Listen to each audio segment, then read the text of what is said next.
Today, Central Middle Schoolers conducted a bird beak lab experiment in our science class. We modeled different objects after beaks and competed to see who could pick up the most food. We used adaptive traits and non-adaptive traits to calculate what type of beak would help the birds survive when the food source changes. Go Bears!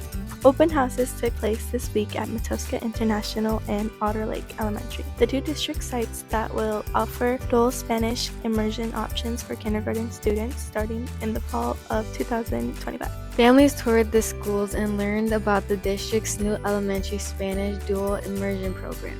Kindergarten enrollment for these sites and all of our elementary schools is now open. Go Bears! 8th graders are supporting one another during our Avid tutorial class. The weekly peer tutoring time allows us to ask questions we are stuck on in different classes, then strategize together to solve them. Go Bears!